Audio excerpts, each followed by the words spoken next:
Alright, boys and girls, today we're going to take a look at the HELIWAY 903H. It really looks nice. Now, in the interest of time, I took it out of the box already, so you don't have to see me there tearing open the packaging, but it was packaged very nice. It was one of those boxes with the box and then the little sleeve over top of it. You know, one of them deals where you had to, you know, pry this sleeve off of here. It was kind of a pain to get it apart, but it was one of them deals where it opened like that, you know. Had the sleeve over it, and then the stuff was inside. There's the quadcopter right there. It's very nice. Looks just like the Parrot Mambo. Just like it. And here's the Parrot Mambo for the comparison. It's about the same size. It weighs, I think, I got the scale here. Hold on.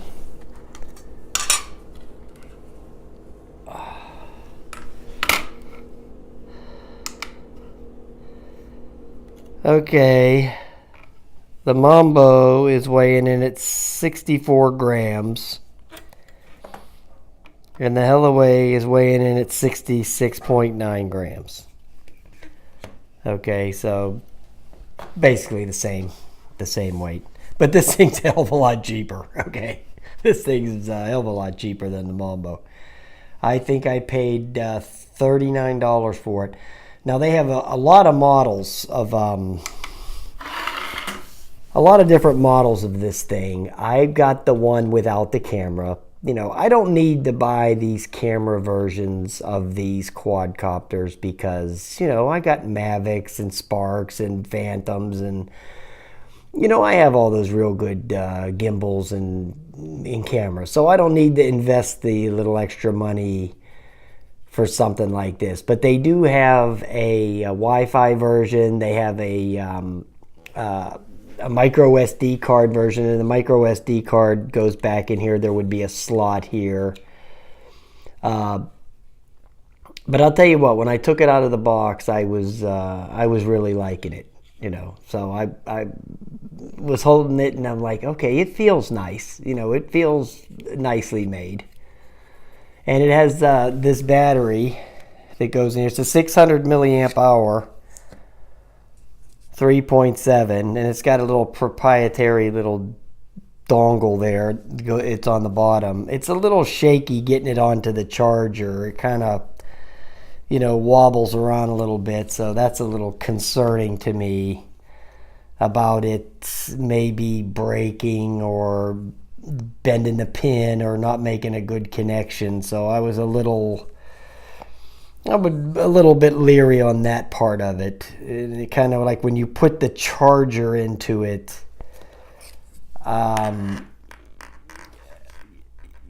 it kind of separates. It spreads the plastic open on this part right here. So it's a little shaky. But, you know, we'll see. We'll see how it lasts. Has a very, very well written instruction manual. Okay, this is one of the better instruction manuals that I've seen for something of this nature. It's in very good English. It's not that broken English crap, you know. It was written by somebody that actually knew how to speak English. Okay, they wrote it. And then here's the apps up here for the iOS and the Android. So... And then, of course, you got your bag of stuff. It gives you the screwdriver, the prop removal tool, and the prop guards, and a spare set of props. Full set of props. And then one of the nicer things about it, it sets it apart from quadcopters of this and quadcopters like this, which comes with no controller. You know, this thing is $100 without a controller. Okay, it's $130 if you want the controller. But what sets this apart is this full-size, super nice transmitter, okay? This thing is nice as hell. And if you have the Wi-Fi version, it'll have a little phone holder that'll snap on to this little piece right here. So, and I mean, isn't it nice? Wouldn't it be nice if all these Chinese companies would label these controllers? Not many of them do. You know, I would say maybe half of them. Of all the quadcopters I have, maybe half of them are marked like this, and the other half aren't. That's why, you know, when I have those white controllers, I always draw the magic marker on there, and you know, Q101, he puts those little stickers on there, you know, because it's hard to remember all this crap. You know, it's easy to remember it if you've got one quadcopter. You know, you fly it a couple times, you can remember where all the buttons are. But when you're going through these quadcopters, you know, like changing socks, it's hard to remember all these button combinations and what goes what. And so that's because we're old. We're old geezers, okay? We're not young bucks like you guys. Anyway, this thing here has this, the flip button. They call it super flip mode. It's the first time I've ever heard that. And then over here, they got the speed conversion. Now this is one of those speed dials. It doesn't have just the button for the rates where you would hit it and it would beep once, hit it again, beep once. This has a dial, and you turn the dial up. Up all the way is the highest rate. Down is the lowest rate. Then you got your trims, and then it has these buttons here. The photo button and the video button, which don't apply to this model. And then it has the headless mode button and the light button, where you can turn the lights off and save a little bit of battery. So, but you know, it's very rare that you get a quadcopter this size that has this full bore controller going too. Now, they actually have versions of this that don't have, this one has altitude hold, but they have a version of it that doesn't have altitude hold. They have a version that has no altitude hold. They have an altitude hold version. They have altitude hold with Wi-Fi, and they have non-altitude hold with Wi-Fi. So they have an encyclopedia of versions for this quadcopter. But I will tell you that it seems to be a well-made product and well worth the money. Well worth the money as far as I'm seeing. And supposedly it goes 45 kilometers an hour. I saw a couple of videos on it. And it was going pretty fast. The pitch on it was it was going like that, you know, across the field. So hopefully pretty soon I'll be able to get out and do that too. But I'm just going to take it up here in the living room just so you can see it run, you know. So let me chop up the video here, and then we'll take it off here in the living room so I can show you. At least you'll be able to hear the motors. Oh, it has an on-off switch on it too. It's down there on the bottom, right there. It's really nice. To calibrate it, you just go down and out, or down and to the right. And that calibrates it right there. But now if you want to reset the trims, if you've been mucking around with the trims and you want to reset the trims, you go down and to the left.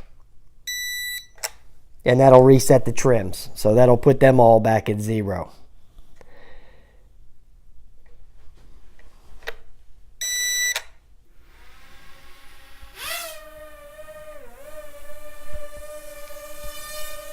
Now that's in the first rate right there. You see it's pretty slow. Then you would turn it up with that little dial. You can already see it's a little faster. Let's try a super flip. Super flip. Very good flips, very tight.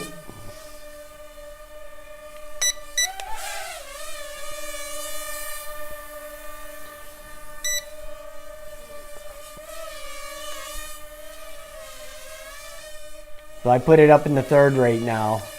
And you see the pitch on it.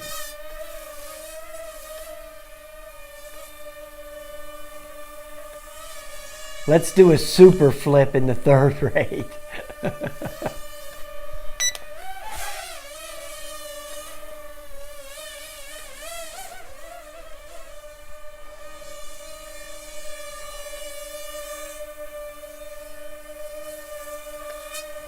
Let's try the headless mode out, see if that works.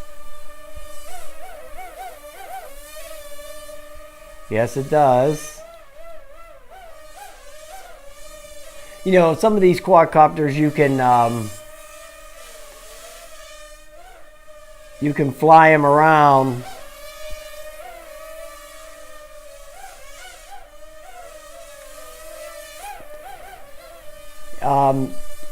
In the headless mode. But the headless mode, some of them you have to start it with the quadcopter stopped. A lot of them won't work if the quadcopter's already flying. It throws it all out of whack. So I don't know if it'll do. Let's try the flips with the headless mode, because sometimes that'll throw them out of whack too.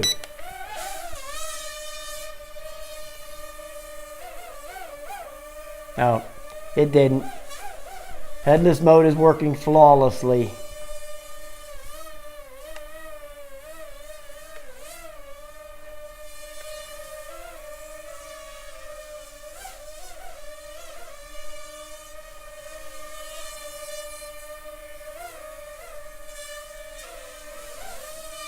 Now you can't fly, I don't know what people know or don't know about flying these quadcopters sometimes, but when you fly in these headless modes, you can't fly it the same way. You can't work the controls the same way you would if you're not in the headless mode, okay? Because it'll throw it off. You'll try to go in there and do one of those bank turns, and it will go kind of sometimes the opposite way of what you're thinking it's going to go. So you would have to turn the headless mode off to do one of those orbits. It's hard to do these orbits in the headless mode. But doing them, like I was trying to explain the other day at the Star Wars thing, that, it kept crashing. The orbits are real easy to do when the headless mode's off. You just push forward on this stick and just follow it with the left stick. You just keep the right stick pushed forward, and then you just steer it with the left stick. But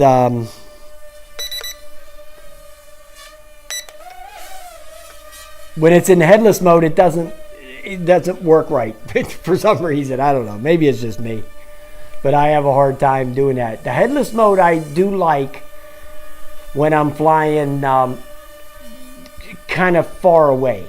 Okay, I was trying to trim it a little bit.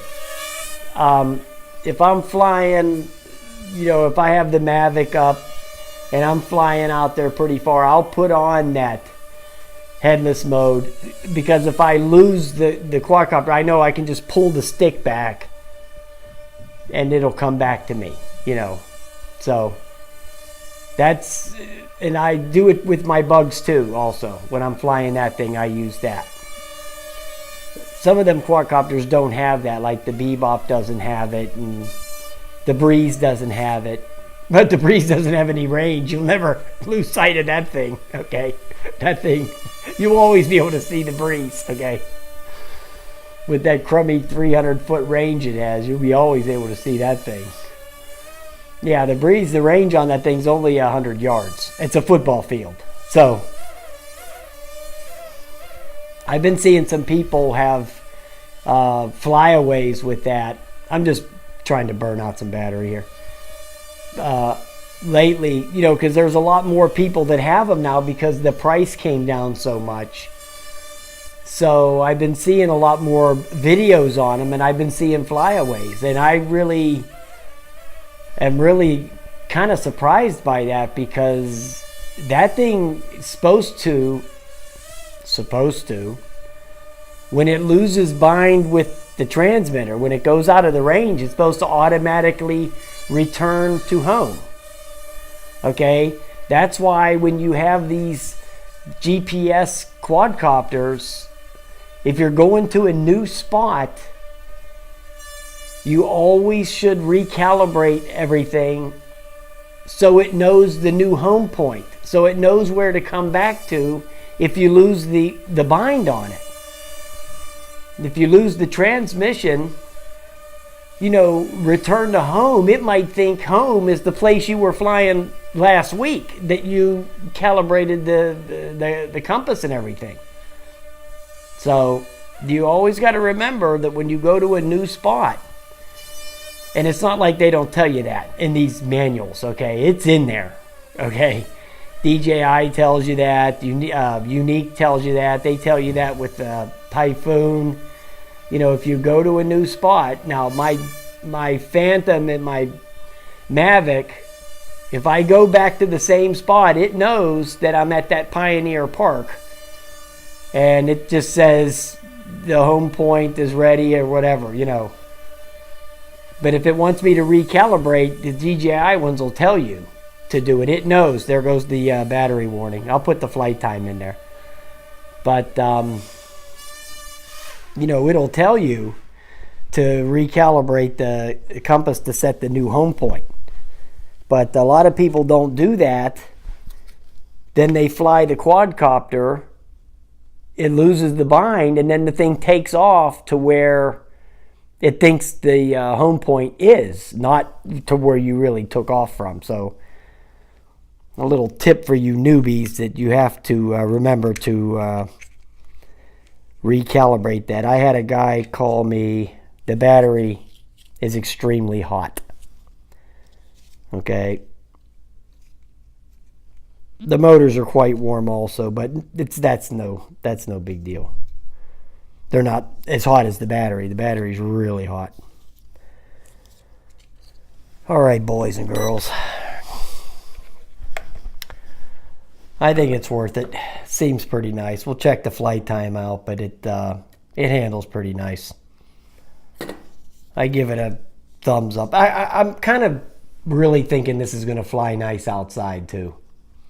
I can kind of just tell, you know, you just kind of get a feel for these things when you have as many of them as I do. You just kind of know just by farting around with it in here if it's going to be okay. But I would say this thing's going to be all right. If this battery don't explode, if the battery don't explode, we'll be in good shape.